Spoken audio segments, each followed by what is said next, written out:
हर बंदा अपना अलग दिमाग लेके आया है इस दुनिया में। ठीक है, हर बंदे की अपनी अलग सोच है। कुछ लोग धर्म के नाम पे बकरे काटना जानते हैं और कुछ लोग धर्म के नाम पे गाय दान करना जानते हैं। इंसान एक है, बुद्धि एक है, लेकिन विचार अलग अलग हैं। विचार से ही कर्म बन जाते हैं। तो आपने किन लोगों का साथ कभी नहीं देना है, मैं आज उस पर डिस्कशन करूंगा कि गुरुद्रोह क्या होता है। इस दुनिया में 3 तरह की मानसिकता के लोग होते हैं जो आम आदमी से थोड़े से ऊपर होते हैं। जैसे एक आम आदमी होता है जो कभी गुरु नहीं बनना चाहता, कभी सपने में भी नहीं सोचता है कि मैं कोई गुरु बनूं, क्योंकि वो अपनी मुक्ति के लिए प्रयासरत है। वो यहाँ पर कोई अपना नाम मान बढ़ाई के चक्कर में नहीं किसी गुरु को धारण करता। वो हमेशा चाहता है कि मैं जिस गुरु की शरण में जा रहा हूँ, मुझे वहां से परम ज्ञान मिले और मैं जन्म मरण के बंधन को तोड़ के हमेशा के लिए मुक्त हो जाऊं। उसका यही ध्येय होता है, यही उसका इरादा होता है, नामदान लेने का, गुरु से जुड़ने का, जो आम आदमी होते हैं। अब कुछ जो खास आदमी होते हैं, मैं उनके बारे में बता दूं। जो पहली तरह का जो इंसान होता है, जो शिष्य होता है, जो गुरु बनता है, वो कौन होता है? जैसे किसी ने नाम लिया गुरुजी से और गुरुजी का पूरा ज्ञान समझ लिया और उसको दिमाग में डाल लिया, और वो अब चाहता है कि मैं भी दुनिया को जगाऊं, मैं भी, इतना बड़ा पुण्य है किसी को, जीव को जगाना, उसको गलत रास्ते से सही रास्ते पे चलाना। वो कहता है कि गुरुजी मैं भी दुनिया को जगाना चाहता हूं, मैं भी जीव को जगाना चाहता हूं। तो गुरु उसको अगर आज्ञा दे दे कि जाओ बेटा, तुम आजाद हो, तुम रहोगे तो मेरे ही शिष्य, लेकिन जब तक तुम पूर्ण ना हो जाओ, जब तक चेला मत बनाना, किसी को नामदान की बख्शिश मत करना, हाँ तुम प्रचार करना और जीवों को जगाना। तो अगर वो इंसान कहीं पर जाकर आश्रम खोलता है और वहां पर जो गुरुजी ने उसको लक्ष्य दिया है, उस लक्ष्य को प्राप्त करता है और वो पूर्ण हो जाता है और वो अब गुरु से आज्ञा लेके शिष्य बनाने लग जाता है, तो वो गुरुद्रोही नहीं है। वो गुरुद्रोही नहीं है क्योंकि वो गुरु की आज्ञा में है। अब दूसरी तरह के जो इंसान होते हैं वो कौन होते हैं? वो गुरु के पास जाते हैं, गुरु का ज्ञान समझते हैं, सब कुछ उनको पता लग जाता है, और वो जो मन में छोटा सा बीज है, जो गुरु बनने का जो इच्छा है, वो बीज एक दिन पेड़ का रूप ले लेता है और वो गुरु को त्याग के, गुरु को छोड़ के किसी और स्थान में बैठ जाते हैं और वहां पर वो अपना आश्रम चलाते हैं और आने वाली संगत को उसी वाणी से प्रभावित करते हैं जो वाणी उसने आश्रम में गुरुओं से प्राप्त करी थी। उनके संत, जिस संत की वो शरण में होते हैं, जैसे कोई कबीर पंथी, कोई रविदास पंथी, कोई नानक पंथी, वो उन संतों को कभी गाली नहीं देते। वो उन संतों का हमेशा मान आदर करते हैं क्योंकि उनको पता है कि ये संत ही हैं जो हमें इस दुनिया से निकालते हैं। तो वो अपना अलग मार्ग चलाते हैं, लेकिन वो अपने गुरु तक नहीं पहुंचने देते शिष्यों को। वो कहते हैं कि नहीं, जो कुछ भी है यहाँ पे है और मेरे गुरुजी के पास तो कुछ भी नहीं है। ऐसे जो भ्रमित करते हैं वो गुरुद्रोही 1 नंबर कहलाते हैं। 1 नंबर गुरुद्रोही। अभी 2 नंबर वाले भी बताऊंगा मैं आपको वो कौन होते हैं। तो ये 1 नंबर गुरुद्रोही होते हैं जो खुद तक संगत को रोकते हैं, आगे गुरुजी के पास जाने से मना करते हैं, और वो पूर्ण भी नहीं होते हैं क्योंकि अगर वो पूर्ण हो जाए तो वो कभी ऐसा दुष्कर्म कर ही नहीं सकते। पूर्ण जो हो जाता है वो तो परमात्मा का रूप हो जाता है, वो कभी भी इस तरह का छल कपट नहीं करता। अब जो तीसरे नंबर के होते हैं वो लोग कौन होते हैं, उनके बारे में आपने ध्यान से समझना है कि वो कौन होते हैं। वो लोग कौन होते हैं? पहले तो वो बहुत बहुत ज्यादा श्रद्धा वाले लोग होते हैं, बहुत ज्यादा भक्ति वाले लोग होते हैं। वो किसी गुरु के पास जाते हैं और वहां पर अटल श्रद्धा के साथ वो 10 साल 15 साल वहां पर सेवा करते हैं।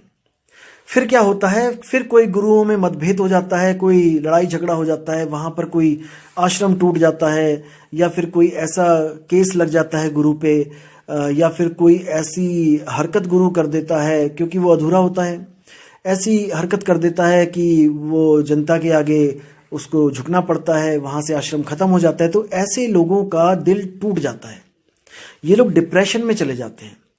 जब ये लोग दिल टूट जाता है तो इनका जो श्रद्धा होती है वो खत्म हो जाती है, क्योंकि इन लोग को पढ़ा दिया गया होता है कि हम परमात्मा के रूप हैं और आपका बाल बांका नहीं होगा। आप किसी से भी भिड़ जाओ, आप पुलिस से भिड़ जाओ, आप जज से भिड़ जाओ, आप फौज से भिड़ जाओ। और ये जो नादान परिंदे होते हैं, ये गुरु को सत्य मानकर, जो इनका पखंडी गुरु होता है, अधूरा गुरु होता है, उसको सत्य मानकर ये लोग सरकार से, पुलिस वालों से उलझ जाते हैं और डंडे खाते हैं।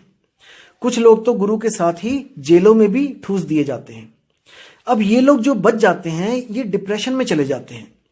इनको समझ नहीं आता कि अब क्या किया जाए, जिंदगी की शुरुआत कैसे हो, खत्म हो जाती है इनकी जिंदगी एक तरह से। लोगों के ताने सहने पड़ते हैं कि देखो ये फलाने गुरु के साथ जुड़ा हुआ था, उस गुरु का क्या हाल हुआ है और इसका क्या हाल होगा। तो इन लोगों के मन में जो परमात्मा की जो श्रद्धा होती है, बहुत अटूट श्रद्धा होती है। ये रोते हैं ये रातों में परमात्मा को पाने के लिए। तो इनकी जो श्रद्धा होती है वो बिल्कुल खत्म हो जाती है, इनका विश्वास तक उठ जाता है, ये पूर्ण नास्तिक हो जाते हैं। और ये एक ऐसे रास्ते पे चल पड़ते हैं जिस रास्ते की कोई मंजिल नहीं है, यानी भटकना ही भटकना है। लेकिन जन्म मरण का बंधन तो है, इनको पता है। अब ये लोग क्या करते हैं, ये लोग ढूंढना शुरू करते हैं। कभी किताबें पढ़ते हैं अलग अलग पंथों की, कभी किसी धार्मिक ग्रंथ को पढ़ते हैं, कभी इंटरनेट पे कुछ ढूंढने लग जाते हैं, कोई नई बात, कि कुछ नया ज्ञान प्राप्त हो। कई बार ये लोग अलग अलग आश्रमों पे जाके देखने लग जाते हैं, क्योंकि देखो इनका घर तो वो टूट चुका होता है, जो इनका जो आश्रम होता है वो तो खत्म हो चुका होता है। अब इनके पास और कोई काम तो होता नहीं है, तो ये लोग अलग अलग आश्रमों में जाके छानबीन करते रहते हैं कि वहां पे क्या है, वहां पे क्या है। तो ये लोग क्या करते हैं, ये थोड़ा थोड़ा ज्ञान हर आश्रम का उठा के लेके आते हैं। और ये लोग, ये चतुर भी होते हैं, डिप्रेशन में तो होते हैं, लेकिन इनके अंदर एक बीज होता है गुरु बनने का। वो बीज जब विराट रूप धारण करता है तो इनके मन में यही इच्छा होती है कि अब मैं गुरु बन ही जाऊं। इसका मैं विश्लेषण थोड़ा सा आगे और दूंगा कि क्या लक्षण है ऐसे लोगों के कि ये शो करते हैं कि मैं गुरु नहीं बनना चाहता, लेकिन ये लक्षणों से पकड़े जाते हैं कि हां ये गुरु बनना चाहते हैं। तो ये लोग अलग अलग आश्रमों में जाके अलग अलग ग्रंथ पढ़कर, अलग अलग संतों की बाणियां सुनकर ये एक खिचड़ी पका देते हैं। याद रखिए दोस्तों, एक खिचड़ी पकाते हैं। जैसे आप दाल और चावल अलग अलग पकाते हो तो घी अलग होता है, दाल अलग होता है, चावल अलग होता है, तो उसका खाने का स्वाद अलग होता है। और जब वही चीज आप सब कुछ मिक्स कर देते हो एक ही बार में, तो उसको जो स्वाद होता है खिचड़ी का वो अलग होता है। होती वही चीजें हैं जो डाली हैं आपने, जैसे दाल डाली है, चावल डाला है, प्याज डाला है, लहसुन डाला है, नमक डाला है, सब कुछ वही है जो आप खाते हो। लेकिन खिचड़ी का जो स्वाद होता है वो बाकियों से अलग होता है। जैसे दाल चावल है उससे अलग होता है, या अकेली दाल खाओगे उससे अलग होता है, अलग चावल खाओगे तो उससे अलग होता है। लेकिन एक तरह की ये खिचड़ी बन जाती है तो ये बहुत टेस्टी हो जाती है। और इसमें जो तड़का लगाते हैं देसी घी का, वो क्या है, वो है नए नए शब्द खोज के लाना। ऐसे शब्द जो आपने कभी सुने भी ना हो। कैसे? ध्यानातीत, गुरुतीत, मतलब कि ऐसे ऐसे शब्द खोज के लाना कि आप आकर्षित हो जाओ कि ये क्या भला है। जैसे आपने देखा होगा इंटरनेट पे आजकल चल रहा है, यूट्यूब में कितना चलता है कि ऐसा लिख देते हैं, अगर ये नहीं देखा तो कुछ नहीं देखा, अगर ये नहीं पढ़ा तो कुछ नहीं पढ़ा, अगर ये नहीं सुना तो कुछ नहीं सुना। केवल ध्यान को आकर्षित करने के लिए आप देखते हैं और सोचते हैं, अरे ऐसी क्या चीज होगी इसमें जो मैंने कभी सुनी नहीं, जो मैंने कभी पढ़ी नहीं, या इसको अगर मैंने नहीं पढ़ा तो कुछ भी ना पढ़ा। तो ऐसे ऐसे शब्द, अध्यान। अब देखो अध्यान शब्द देखिए आप क्या है, अध्यान मतलब ध्यान तो आपने आज तक सुना होगा, लेकिन अध्यान। अब अध्यान का क्या मतलब होता है दोस्तों, मैं आपको क्लियर कर देता हूं। अध्यान का मतलब होता है किसी का भी ध्यान ना करना, यानी कि किसी का भी ध्यान करने से अपने आप को रोकना। तो दोस्तों जहां पे रोकना आ गया वहां पे बंधन आ गया। ये भी मन का ही एक बंधन है कि करना और ना करना। ये दोनों ही मन के बंधन है। इसी को बोलते हैं निर्विचार। ये आपको कान इधर से की जगह कान उधर से पकड़ाते हैं, लेकिन आपने उलझना नहीं है, आपने इसको अच्छी तरह समझना है। निर्विचार और अध्यान एक ही चीज है, नाम दो हैं, बस इसको अच्छी तरह समझ लो। जैसे व्रत और भूखा रहना एक ही चीज के दो नाम हैं। व्रत तो समझ में आता है कि धार्मिक कार्यों के साथ जुड़ा हुआ है, लेकिन जब हम कहते हैं कि भूखा रहना है तो हमें लगता है कि वो धार्मिक कार्य नहीं है। जैसे हम कहते हैं कि आज मैं पूरा दिन भूखा रहा, किसी का भी ध्यान नहीं जाता कि ये धार्मिक काम है। सबको ऐसा लगता है कि आज इसको खाना नहीं मिला। और अगर मैं कहता हूं आज मेरा व्रत था और मैंने अच्छी तरह निभाया, तो चीज वही है दोस्तों। खाया आपने पूरा दिन नहीं, लेकिन आपने उसको एक नाम दे दिया व्रत। तो व्रत कहना लगता है जैसे पाखंडवाद है, और भूखा रहना लग रहा है कि जैसे बहुत महान काम कर दिया है। इसी तरह निर्विचार का मतलब होता है जब आपने कोई भी विचार प्रकट नहीं करना है। शुरू में विचार आएंगे आएंगे आएंगे, आपने विचारों को रोकना है। आप कुछ कर रहे हो, यहां पे आप रोक रहे हो, और एक दिन आपकी साधना पूर्ण होती है और आप विचार मुक्त हो जाते हो। दोस्तों, विचार आते हैं तभी तो ध्यान जाता है। जैसे आप किसी कक्षा में बैठे हैं और आप बैठे बैठे आपको एकदम विचार आया कि मेरी गाय को मैंने घास दिया था, क्या उसने खाया कि नहीं खाया। अभी विचार जैसे ही आया, आपका सारा ध्यान कक्षा से हटकर चला गया गाय के पास। अब वो जो ध्यान है वो तब तक नहीं अध्ययन हो सकता जब तक आपके विचार शून्य ना हो जाएं। बात वही आ गई दोस्तों, घुमा फिरा के कान वहीं पकड़ाया गया। विचार शून्य ही अध्ययन है।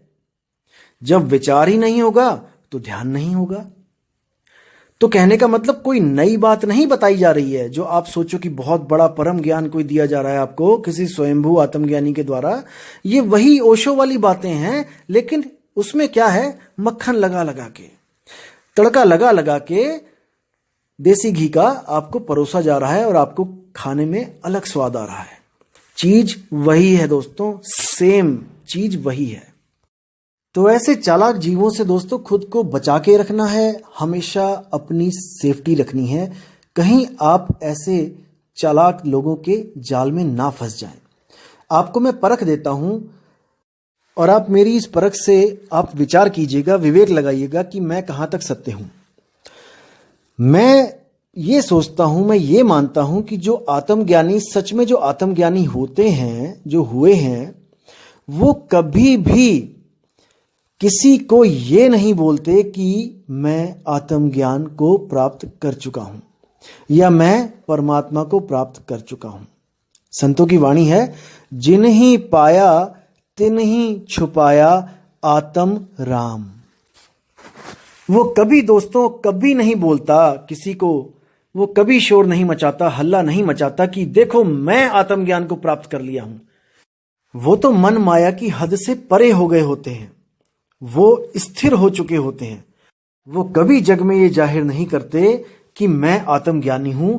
अगर आपको यकीन नहीं है तो किसी भी एक आत्मज्ञानी का नाम बता दो, किसी भी एक आत्मज्ञानी का नाम बता दो जिसने दुनिया में ढिंडोरा पीटा हो कि मुझे आत्मज्ञान हो गया है। भीखा साहिब कहते हैं कि भीखा बात अगम की कहन सुनन में नाही, जो जाने सो कहे नहीं और कहे सो जाने नहीं। इसी से आपको पता लग जाना चाहिए कि कौन आत्मज्ञानी है और कौन नहीं है। ये बिल्कुल परख की वाणी है, इसमें कोई दो राय नहीं है, संशय नहीं है।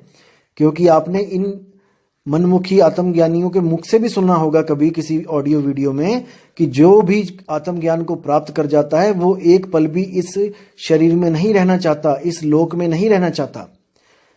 और यहां तो भाई मान बढ़ाई की बात चल रही है। यहां तो आपके कल्याण का नाम लेकर अपने आप को प्रस्तुत किया जा रहा है कि मैं ही वो आत्मज्ञानी हूं जो इस सारी दुनिया से सबसे अलग हूं। सारे संतों को फेल करके मैं ही एक आत्मज्ञानी हूं।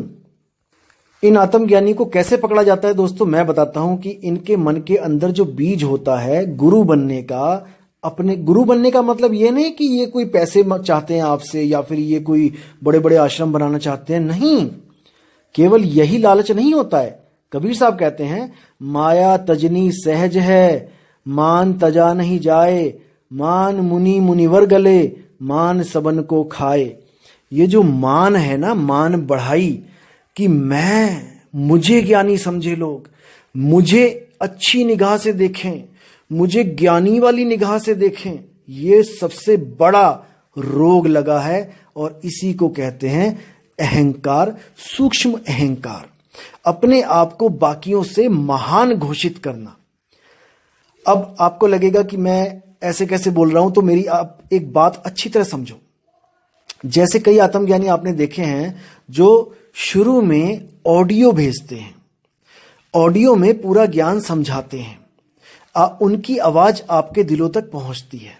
अगर वो सच्चा आत्मज्ञानी है तो वो कभी भी अपने आप को हाईलाइट नहीं करेगा दोस्तों, क्योंकि उसका मकसद खुद को हाईलाइट करना नहीं होता, उसका मकसद होता है आपका कल्याण करना। और मैं जहां तक समझता हूं कि उसकी आवाज आपके कल्याण करने के लिए बहुत है दोस्तों। उसकी आवाज आपकी आत्मा को झंझोड़ देगी, उसकी आवाज आपको आकर्षित करेगी। अगर वो सच्चा आत्मज्ञानी है तो वो कभी भी इस जड़ शरीर को, इस जड़ चेहरे को कभी आपके सामने पेश नहीं करेगा। अगर वो फोन पे नामदान देता है तो उसको कभी भी आपके सामने आने की जरूरत नहीं पड़ेगी दोस्तों। लेकिन अगर आपके सामने आ रहा है, अपना चेहरा दिखा रहा है, इसका मतलब सूक्ष्म रूप में उसके अंदर अहंकार है कि जो लोग कल्याण करवा रहे हैं वो कम से कम ये तो जाने कि मैं दिखता कैसा हूं, कि मैं कैसा दिख रहा हूं, कि मेरी शक्ल कैसी है। दोस्तों ये सब गुण मन के हैं, आत्मा के नहीं हैं।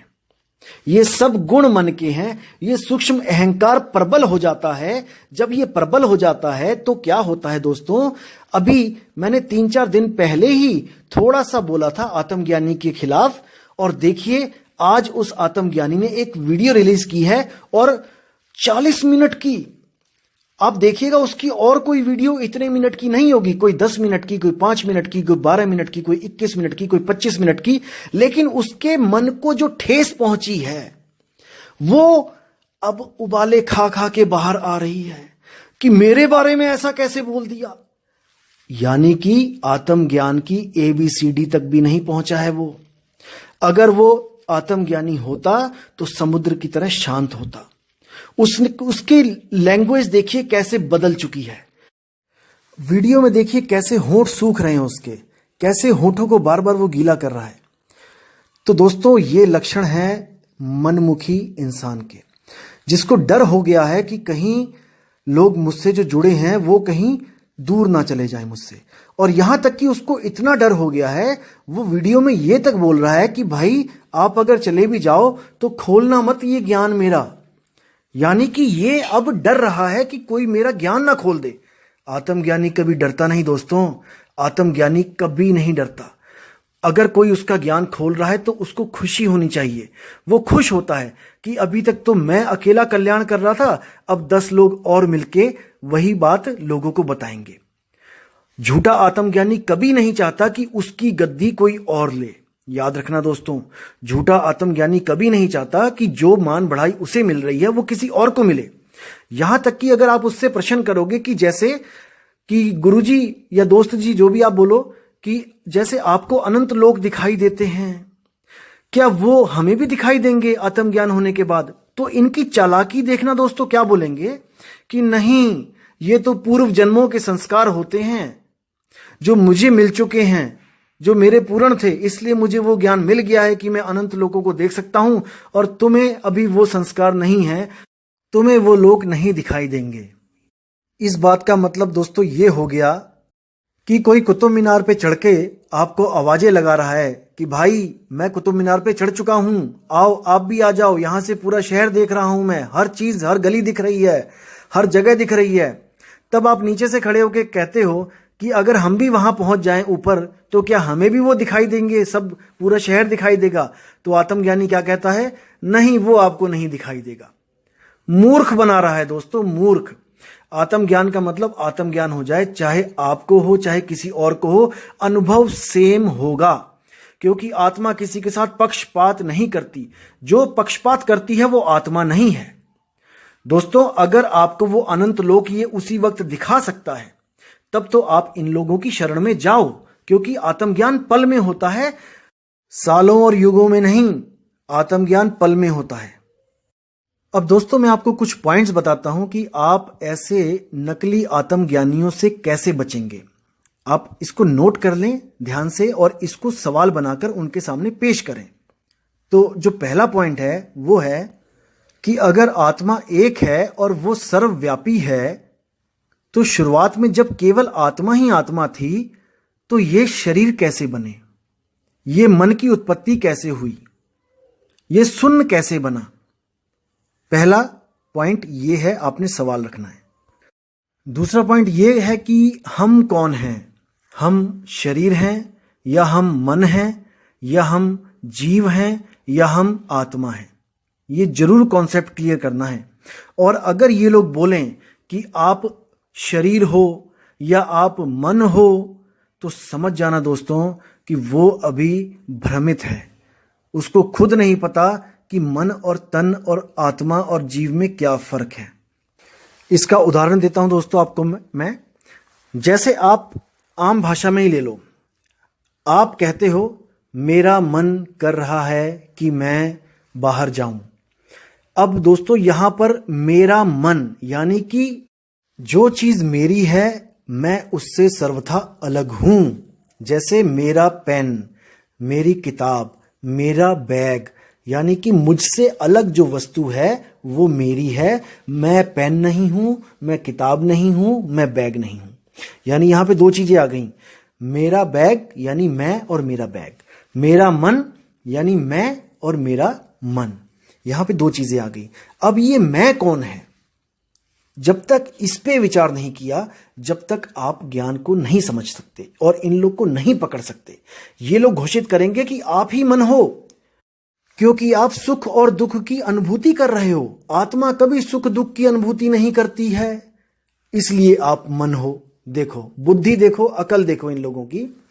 अब मैं एक बात कहना चाहता हूं कि जैसे मैंने आग में हाथ डाला, अब हाथ जला, पीड़ा किसको हुई? मेरे शरीर को हुई, मेरे हाथ को हुई। तो अब अगर कोई यह सिद्ध करने में लग जाए कि तू ही हाथ है, तुम शरीर हो, तभी तो पीड़ा महसूस कर रहा है शरीर, तुम शरीर हो, क्योंकि आत्मा कभी पीड़ा महसूस नहीं करती। तुम शरीर हो, तुम्हारा हाथ काटा जाए तुम्हारे हाथ में दर्द होगा, तुम्हारे पैर पे डंडा मारा जाए तुम्हारे पैर में दर्द होगा। तो तुम शरीर हो, तो आपको कैसा महसूस होगा? क्या आप इस बात को सच मान लोगे कि आप शरीर हो? अगर आप शरीर नहीं हो भाई, तो आप मन भी नहीं हो। इसको समझना है ध्यान से, विवेक लगा के। क्योंकि कबीर साहब क्या कहते हैं कि मन ही स्वरूपी देव निरंजन तुम्हें राख भरमाई हो। कबीर साहब की वाणियों पे विचार करो। कबीर साहब कह रहे हैं मन ही स्वरूपी देव निरंजन। जिस काल की जो बात हो रही है अनुराग सागर में, वो मन ही है, मन ही काल है भाई। और वो काल तुमसे सर्वथा अलग है। तुम काल नहीं हो, तुम मन नहीं हो। अगर तुम ही मन निरंजन हो, तुम ही मन हो, तो तुम क्या आत्मा के जाल में फंसे हो? तो साहिब चेतावनी किसको दे रहे हैं? ए हंसा तू अमरलोक का पड़ा कालवश आई हो, मन ही स्वरूपी देव निरंजन तुम्हें राख भरमाई हो। अब ऐसे आत्मज्ञानी आपको क्या बोलेंगे कि देखो कबीर साहब कह रहे हैं ए हंसा, यानी कि वहां पर तुम लोग हंस थे, तुम्हारी चोंच थी, तुम्हारे दो पर थे, तुम अंडे भी देते थे। ऐसा भी बोल देंगे ये मूर्ख अज्ञानी लोग। भाई, हंसा का मतलब होता है जो नीर शीर का निबेड़ा करता है, क्योंकि हंस ही एक ऐसा पक्षी है जो कभी भी मोती के अलावा कुछ नहीं खाता। थोड़ी बुद्धि खोलो अपनी। वो दाना तिनका नहीं चुगता आम पक्षियों की तरह। इसलिए साहिब ने हंस बोला है, ताकि तुम भी असत्य को ग्रहण मत करो, सत्य को खोजो, सत्य की परख करो और सत्य को ही ग्रहण करो। दोस्तों, इन काल दूतों का तो ये हाल है कि ये जो परम चेतन सत्ता है, ये उसको भी मन बोल देंगे। परम चेतन सत्ता आपको क्या ठहरा देंगे कि मन ही परम चेतन है। देखो इनकी बुद्धि देखो। कबीर साहब कहते हैं, जड़ चेतन का करे निबेड़ा, कहे कबीर सो हंस है मेरा। ये शरीर, जड़ और चेतन, इन दोनों का मेल है। इसमें जड़ क्या है? तन और मन जड़ है। मन जड़ है दोस्तों। मन बिना चेतन शक्ति के एक कदम भी नहीं चल सकता। इसका क्या प्रमाण है? कबीर साहब की वाणी है, मन जाता है तो जाने दे, तू पकड़ के राख शरीर, उतरा पड़ा कमान से, क्या कर साके तीर। अब कबीर साहब कहते हैं, मन जाता है तो जाने दे। जैसे किसी का मन कह रहा है कि मैं शराब पी आऊं, तो कबीर साहब कहते हैं, ना ना ना, इसको जाने दे, इस मन को जाने दे जहां जाना चाहता है। ये तेरे बिना कुछ नहीं कर सकता, ये तेरे बिना कुछ नहीं कर सकता, बस तू इस शरीर को मत उठाना। देखो कितनी साफ वाणी है। अब कौन नहीं उठाना? कौन रोक रहा है इस शरीर को उठने से? वो जीव है, जिसकी सत्ता से ये मन चल रहा है। और जब तक ये मन मरा नहीं, तब तक आपकी मुक्ति होगी नहीं। अगर मन ही परम चेतन सत्ता है, तो परम चेतन सत्ता तो कभी मरती ही नहीं है। अगर चेतन सत्ता, परम चेतन सत्ता ही मर जाए, तो फिर बचा क्या? अरे इस आत्मा को ही तो चेतन कहते हैं और परमात्मा को परम चेतन सत्ता कहते हैं। इतना भी पता नहीं चला और स्वयंभू गुरु बन के बैठ गए। शर्म आनी चाहिए, शर्म। चलो दोस्तों, जैसी जिसको बुद्धि दी है परमात्मा ने, वैसा ही वो यूज करेगा। चलो अगला टॉपिक देखते हैं। अब दोस्तों, इन्हीं लोग की बातों से आपको एक चीज पता लगेगी। आप इन लोग के सत्संग सुनोगे जब, ये लोग क्या कहते हैं कि शून्य तक जो है वो आना जाना लगा रहता है सबका। जो शून्य तक की भक्ति करता है, आना जाना लगा रहता है। और शून्य के पार एक दरवाजा है जहां से आत्मा का क्षेत्र शुरू होता है। आप ऐसा सुनोगे एक जगह कि शून्य के बाद आत्मा का क्षेत्र शुरू होता है। अगर आप वहां तक पहुंच जाते हो तो आप वापस कभी यहां नहीं आओगे। अब बुद्धि लगाओ दोस्तों, विचार करो। एक तरफ ये कहते हैं कि ऐसी कोई जगह नहीं जहां पर आत्मा नहीं है, और खुद ही बॉर्डर लाइन लगा देते हैं कि शून्य से पहले तो आत्मा नहीं मिलेगी, शून्य से पार जाना पड़ेगा। देखो, मूर्खता की हद होती है दोस्तों, चालाकी की हद होती है। असल में भोले भाले जीवों को नहीं पता होता कि असलियत क्या है। जिसको नहीं पता, जैसे आप अमेरिका गए, अब आप जब वहां जाते हो तो आपको नहीं पता कि वहां पे जो डॉलर चलता है उसकी पहचान क्या है, असली की और नकली की। जैसे अभी 2000 के नोट चले थे भारत में भी, तो हम लोग को तो पता ही नहीं चल पाया था कि असली क्या और नकली क्या। लोगों ने प्रिंटर में बना बना के छाप दिए। 2-2 हजार के नोट चला आए गांव में, क्योंकि परख नहीं है दोस्तों, क्योंकि पता नहीं है उसके बारे में। क्योंकि जब तक पता नहीं है, जब तक सवाल उठ नहीं सकते। अब मैं आपको परख दे रहा हूं और आपने सवाल उठाने हैं। शून्य से पहले मुक्ति क्यों नहीं है और शून्य के बाद ही मुक्ति क्यों है? क्या आत्मा शून्य में कुछ कम क्वांटिटी में रहती है, या शून्य के पार आत्मा का कुछ ज्यादा प्रभाव होता है? क्या उसका प्रभाव भी कम और ज्यादा होता है? ये दोस्तों सवाल पूछना है आपने। और ये लोग कई बार ऐसा भी बोलते हैं कि ऐसा कोई स्थान नहीं है जहां पे आत्मा नहीं है, चाहे वो मन का क्षेत्र हो, चाहे वो चक्रों का क्षेत्र हो, चाहे वो शून्य का क्षेत्र हो, चाहे वो बुद्धि का क्षेत्र हो। यानी हर जगह आत्मा समान रूप में है। लेकिन उसी के साथ क्या बोल देंगे कि चित्त में आत्मा सूक्ष्म रूप में रहती है, हमें भक्ति चित्त से स्टार्ट करनी पड़ेगी। देखो, अब चित्त में आत्मा सूक्ष्म रूप में रहती है कि इसका मतलब है कि आत्मा कहीं विराट रूप में भी रहती है। तो दोस्तों, इनकी जो चालाकी है, अब देखो, बुद्धि में भी आत्मा रहती है। इनसे पूछोगे अगर आप लोग कि बुद्धि में भी आत्मा है, तो ये कहेंगे हाँ। तो बुद्धि से क्यों नहीं भक्ति शुरू हो सकती? आप सोचना है आपने। जैसे आपके घर में 5 कमरे हैं और लैट्रिन बाथरूम है अलग अलग, हर घर में प्लग है, हर कमरे में प्लग लगा है। आपका मोबाइल कहीं भी चार्ज हो सकता है, चाहे तो बाथरूम में चार्ज कर लो, चाहे तो किचन में चार्ज कर लो, चाहे तो बेडरूम में चार्ज कर लो।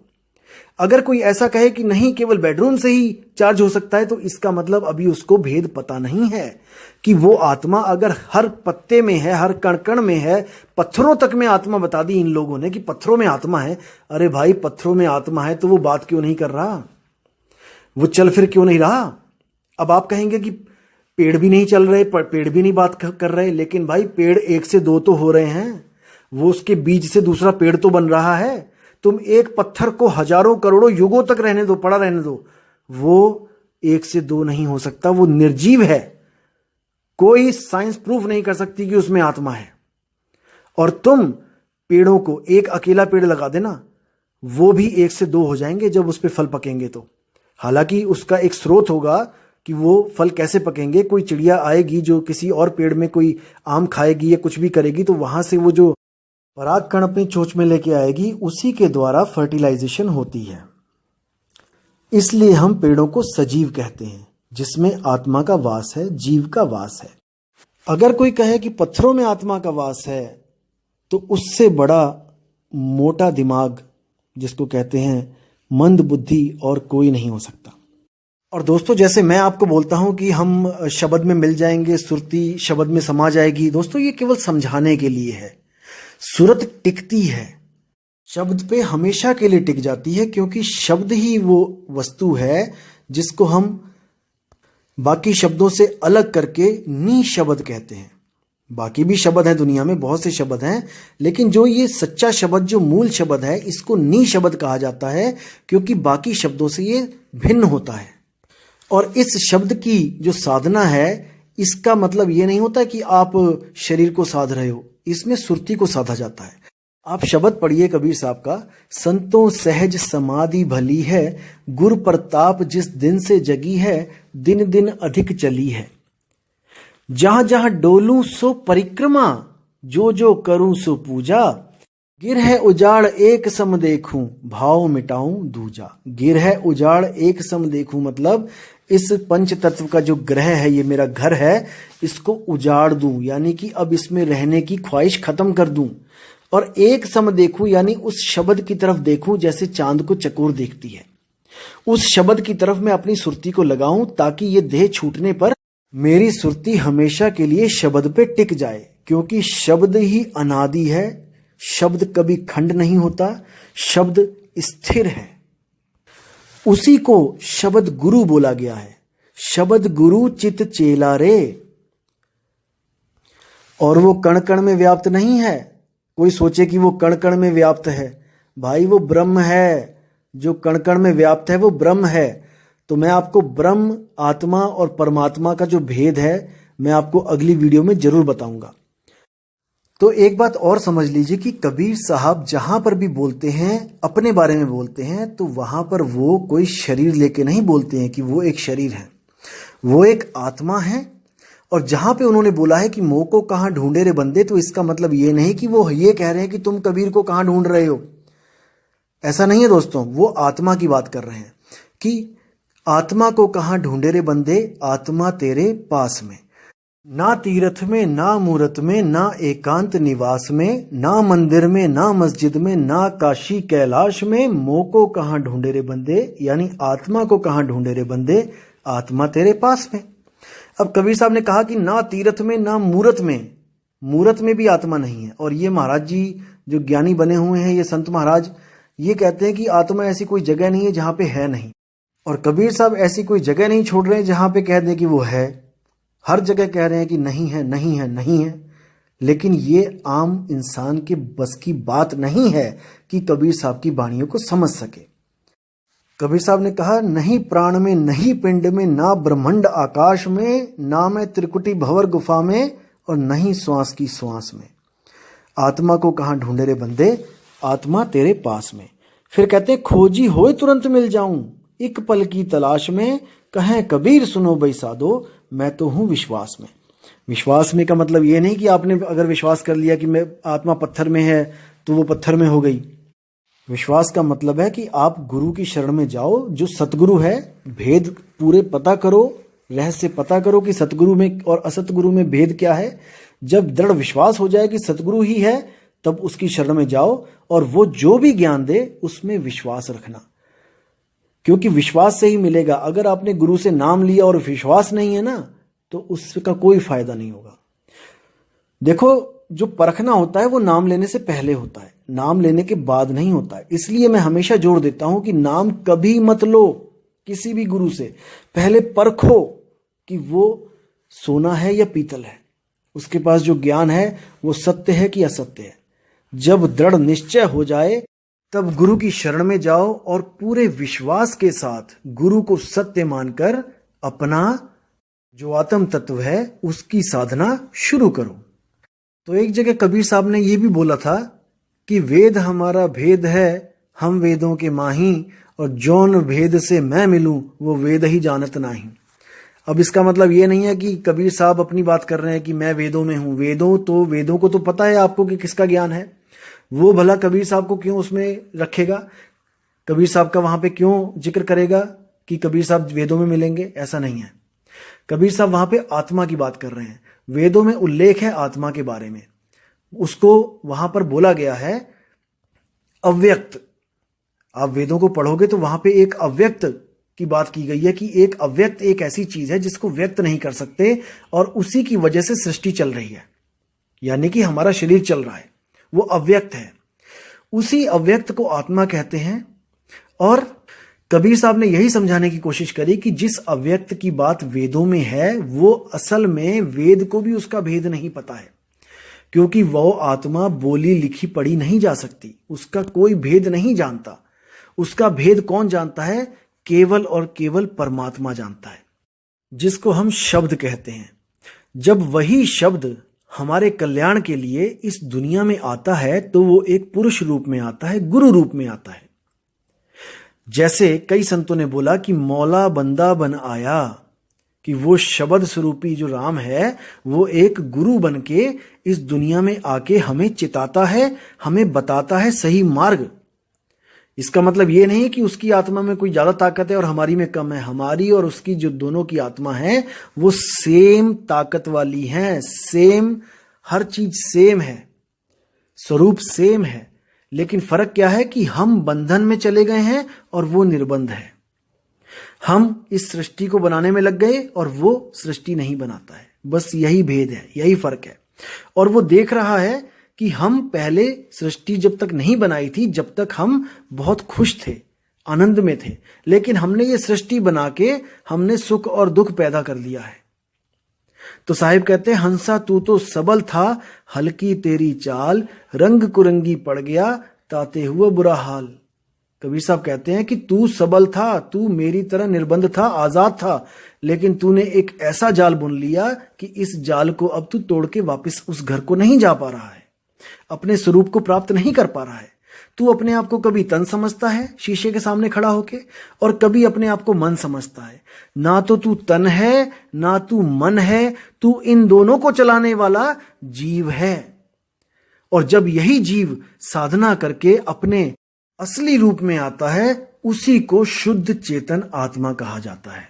जब तक ये जीव है, जब तक ये इच्छाओं में बंधा हुआ है, मन के द्वारा ये इच्छाएं प्रकट करता रहता है, मन इसको दौड़ाता रहता है और ये मन के पीछे लगा रहता है। इसीलिए ऐसे गुरु की जरूरत पड़ती है जो इसको और मन को अलग अलग कर दे। जब गुरु ज्ञान देता है तो एक छुड़ाए एक लखाए, मन को छुड़वा देता है और जीव को लखा देता है। ये जो जीवात्मा जहां पे बैठी है उसका लखाव करता है और उसको उसी का ही ध्यान दे देता है कि तू अपने ही ध्यान में रह, तू मन और तन के चक्कर में मत पड़। लेकिन ये अज्ञानी जो स्वयंभू आत्मज्ञानी बने बैठे हैं, ये आपको ही मन सिद्ध कर देते हैं। अरे अगर आप ही मन हो तो आप किसके चक्कर में पड़े हो? आप किसके चक्कर में पड़े हो? आपको फंसाने वाला कौन है? आप ही मन हो तो मारना किसको है? खुद को मारोगे क्या? एक बात हमेशा याद रखना दोस्तों, अगर आप शरीर हो तो आपको शरीर की ही प्राप्ति होगी। जैसे अगर आप शरीर की पूजा करते हो, जैसे कोई आदमी कृष्ण जी की पूजा करता है, जो एक कृष्ण का शरीर है, जो राम जी का शरीर है। कबीर साहब के अगर शरीर की पूजा कोई करता है फोटो की, तो याद रखना दोस्तों, जिसकी पूजा करोगे आप वैसे ही हो जाओगे। और आप कभी भी शरीर होके मन की पूजा नहीं कर सकते और मन होके कभी आत्मा की पूजा नहीं कर सकते। याद रखना दोस्तों, अगर आपको कोई शरीर की पूजा करने वाला गुरु मिलता है तो वो आपको भी कहता है कि तुम भी शरीर हो, और भगवान को भी शरीर घोषित करके शंकर, हनुमान और अपने कबीर और बाबा नानक किसी की भी पूजा करवा देता है, क्योंकि वो अभी नहीं जानता कि आप शरीर नहीं हो। अब जो गुरु कहता है कि आप मन हो, तो याद रखना वो जिस तत्व की साधना करवा रहा है, जो कण कण में व्याप्त है, वो मन ही है, वो ब्रह्म ही है, जिसके अंदर सब ब्रह्मांड हैं। ब्रह्म कोई आदमी नहीं है कि कोई पुरुष है और किसी लोक में बैठा है। ब्रह्म कौन है? इस कण कण में व्याप्त ही ब्रह्म है, और ब्रह्म केवल एक है। एको ब्रह्म द्वितीय नास्ति, यानी कि केवल एक ब्रह्म है, दूसरा कोई ब्रह्म नहीं है। एक ही ब्रह्म में सारा संसार फंसा हुआ है। उसी ब्रह्म के अंदर पत्थर भी है, आप भी हैं, हम भी हैं, ये ग्रह भी हैं, सूरज भी है, चांद भी है, सितारा भी है। कोई ऐसी जगह नहीं जहां पर ये ब्रह्म नहीं है। ये कोई काल नहीं है, ये है समय।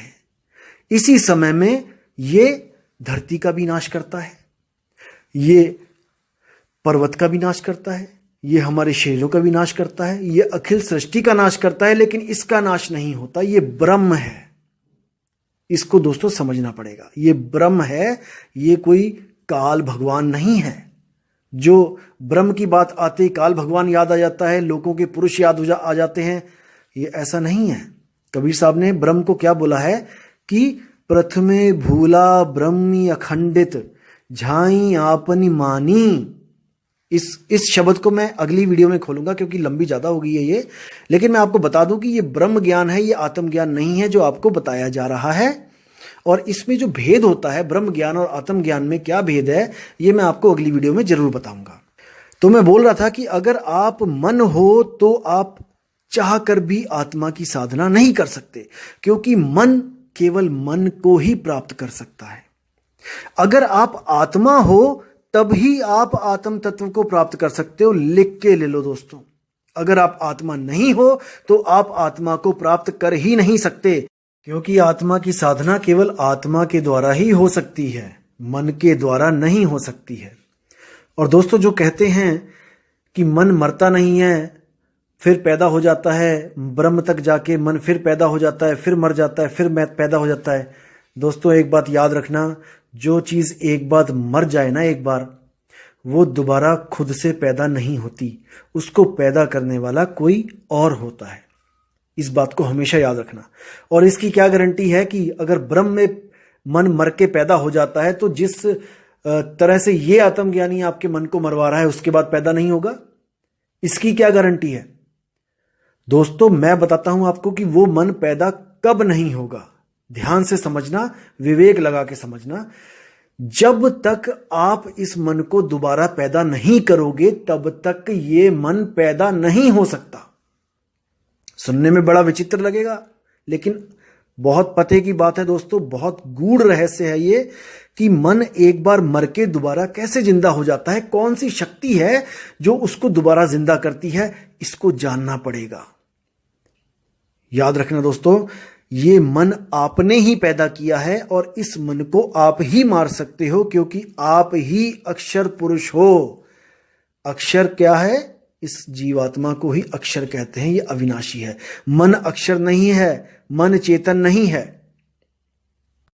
इसीलिए साहिब कहते हैं, अक्षर पुरुष एक पेड़ है, निरंजन वाकी डार, और तीन देव शाखा भय पात रूप संसार। अक्षर पुरुष एक पेड़ है, यानी कि हे जीवात्मा तू पेड़ के समान है। अभी जड़ नहीं बोला साहिब ने कि जड़ है, उसको अक्षर पुरुष एक पेड़ है बोला है। पेड़ क्या होता है? जो जमीन के ऊपर होता है, और जड़ क्या होती है? वो नीचे होती है, मूल होती है। अक्षर पुरुष एक पेड़ है, निरंजन वाकी डार, और तीन देव शाखा भय पात रूप संसार। यानी कि हे अक्षर पुरुष, तुम ही हो जिसकी वजह से ये डाल निकल रही है। निरंजन वाकी डार, डार तुमसे निकल रही है, तुमने ही उसको पैदा किया है, तुमने ही मन को पैदा किया। तुम ही मन को इतनी शक्ति देते हो कि उसी मन से तीन गुण पैदा होते हैं, रजोगुण, सतोगुण, तमोगुण, और वो उसी मन के पुत्र हैं। मन कौन है? काल। काल के तीन पुत्र, रजोगुण, सतोगुण, तमोगुण। और काल कैसे पैदा करता है? माया के द्वारा। मन और माया, ये जब दोनों का मिलन होता है तब तीन गुण पैदा होते हैं, और उसके बाद सृष्टि की रचना होती है। ये गुप्त भेद है दोस्तों, ये सबको नहीं पता है। जिन मूर्खों को, जिन अज्ञानियों को नहीं पता है, वो समझते हैं कि मैं मन हूं, आप मन हो। नहीं दोस्तों, मन आपकी ही एक शाखा है। आपकी आत्मा के द्वारा मन प्रकट होता है और आत्मा ही उस मन को दोबारा प्रकट कर देती है जब तक उसे अपना मूल ठिकाना नहीं मिलता। क्योंकि ये आत्मा मन और तन में ऐसी रमी हुई है कि इसको अपना स्वरूप भूल गया है। अब इसको एक भेदी सतगुरु मिल जाए तो ये जब अपने स्वरूप में आ जाएगी तो ये दोबारा मन और तन के चक्कर में कभी नहीं फंसेगी दोस्तों। कैसे? जैसे दूध का जला छाछ भी फूक फूक के पीता है। आपको पता है, आप पूरे तड़पे हुए इस वक्त, आपकी इच्छा है कि हमारी मुक्ति हो जाए। तो दोस्तों, जब तक इच्छा नहीं होगी, अगर आपको वापस वहां पे पहुंचा भी देगा सतगुरु अगर, तो भी आप दोबारा भाग आओगे, क्योंकि आपकी इच्छा ही नहीं है यहां से जाने की। इसलिए सतगुरु इंतजार करता है कि जब तक आपकी इच्छा ना हो जाए प्रबल कि मैंने मुक्त होना है, जब तक आपको गुप्त भेद बताने वो नहीं आता। जब वो देखता है कि अब तुम थक चुके हो, अब तुम पक चुके हो, अब तुम्हारी इच्छा इस मन और तन के जाल में रहने की नहीं है, तब वो आके आपको गुप्त भेद बताता है। तब वो आपको आपका स्वरूप बताता है और कैसे उस सार शब्द को ध्याना है, उसमें जुड़ना है, वो भेद बताता है। सार शब्द से बाची हो मानो एतवारा, अक्षर पुरुष एक पेड़ है, निरंजन वाकी डारा, तीन देव शाखा भय, ये पात रूप संसारा। ये बीजक की वाणी है दोस्तों। हर स्वयंभू आत्मज्ञानी के दिमाग में नहीं जाएगी ये। इसके लिए भेदी गुरु की जरूरत होती है, तभी ये ज्ञान समझ में आता है। तो दोस्तों, वीडियो को ज्यादा लंबी हो गई है, तो अगली वीडियो में मैं आपको बताऊंगा कि आत्मा से मन कैसे अलग है, आत्मा अचल क्यों है। जैसे आपको बताया जा रहा है कि आत्मा अचल है, वो अचल कैसे है वो मैं आपको बताऊंगा। और आत्मा केवल घट घट की वासी है, कण कण की वासी नहीं है। इस भेद को भी मैं आपको खोलूंगा। जिस आत्मा को लोग सर्वव्यापी समझते हैं, असल में वो ब्रह्म है, ब्रह्म ही सर्वव्यापी है, इसके बारे में भी बताऊंगा। और कुछ लोग सोचते हैं कि कबीर साहब कोई देह हैं जो नूरी तत्व से बने हैं, जिसकी करोड़ों अरबों साल जो खत्म नहीं होता। तो मेरे भाई, यहां पर आके 120 साल में वो बच्चे से बूढ़े कैसे हो गए? अगर वो नूरी तत्व कभी युगों युगों तक उसकी स्थिरता है, तो वो नूरी तत्व यहां आके क्या काम नहीं कर रहा था क्या? तो इसके बारे में भी आपको पूरा ज्ञान दिया जाएगा। मेरी अगली वीडियो का ऑडियो का इंतजार करना दोस्तों। और इस जो ऑडियो में जो मैंने बोला है, एक एक चीज को ध्यान से समझना। और आपको और भी परख दूंगा मैं, ऐसा नहीं है कि बस इतने ही पॉइंट्स हैं। आपको ऐसी ऐसी परख दूंगा जिसको आप परखने के बाद कभी भी किसी गलत रास्ते पे चल ही नहीं सकते। लेकिन आपको अभी भेद नहीं पता है आत्मा और परमात्मा का, इसलिए आपको ये अच्छा लग रहा होगा कि आत्मा केवल एक है। दोस्तों, इसमें फर्क बताऊंगा मैं कि एक कहो तो है नहीं, दो कहूं तो गाली, और जैसा है तैसा कहूं, कहे कबीर विचारी। इसका असली अर्थ क्या है? दोस्तों, वाणी एक ही होती है, लेकिन बुद्धि अलग अलग होने की वजह से ये वाणियां अलग अलग अर्थ निकाल देते हैं लोग इसका। अब जैसे देखिए, अभी आत्मज्ञानी ने बोला था पिछली बार कि कबीर साहब आत्मा की बात कर रहे हैं, एक कहो तो हूं नहीं, दो कहूं तो गाली। अभी इतनी सी देर में ये पलट गए अपनी जुबान से। अब ये कहते हैं कि नहीं, वो कबीर साहब तो ब्रह्म के लिए बोल रहे थे। अभी दोस्तों, अभी तो शुरुआत है, अभी देखना क्या क्या पलटेगा। अभी ये आत्मज्ञानी की जड़ें हिल जाएंगी और पता नहीं ये कौन कौन सी बातों से मुकर जाएंगे, अपनी ही बातों से ये पलट जाएंगे।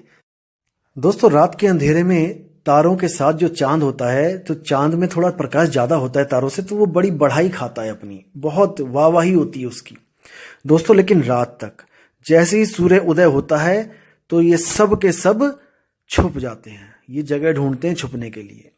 तो अब सतगुरु कबीर साहब का जो ज्ञान उदय हुआ है, अब ऐसे स्वयंभू आत्मज्ञानी दोस्तों जगह ढूंढेंगे छुपने के लिए, क्योंकि ऐसे ऐसे प्रश्नों के उत्तर इनको देने पड़ेंगे जो ये सोच भी नहीं सकते। और आप दोस्तों हमेशा विवेक को जगाए रखना, हमेशा सत्य असत्य का निर्णय करते रहना, क्योंकि आप स्वयं हो जो अपना कल्याण कर सकते हो। इस दुनिया का कोई भी आदमी आपका कल्याण नहीं कर सकता दोस्तों, क्योंकि परख आपने करनी है, आप ही पारखी हो। इसी के साथ दोस्तों मैं इस वाणी को विराम देता हूं और बहुत जल्द आपके सामने एक नया विषय लेके आऊंगा जिस पे हम गहन विचार करेंगे। क्योंकि मानुष जन्म अनमोल है, मिले न बारंबार, पत्ता जो तरवर गिरे बहुर न लागे डार। तो दोबारा ये जन्म नहीं मिलेगा दोस्तों। इसी जन्म में हमने विवेक लगाना है और सत्य और असत्य का निर्णय करके सत्य को पकड़ के एक हंस बन जाना है। हंस बन जाना मतलब कोई बगुला जैसा पक्षी नहीं बनना है। हमने सत्य को पकड़ के सत्य स्वरूप हो जाना है, आत्म स्वरूप हो जाना है। जिस स्वरूप में हम थे, जो भूलवश हम इस स्वरूप में आ गए, इस भूल को सुधार के हम अपने मूल स्वरूप में हमने चले जाना है। तो दोस्तों, आपका बहुत धन्यवाद जो आपने इतना समय दिया। जय गुरु बंदी छोड़ वैराग साहिब जी की, जय हो मदन साहिब जी की, जय जय बंदी छोड़ सतगुरु कबीर साहिब जी की। सत साहिब साहेब बंदगी। नमस्कार दोस्तों।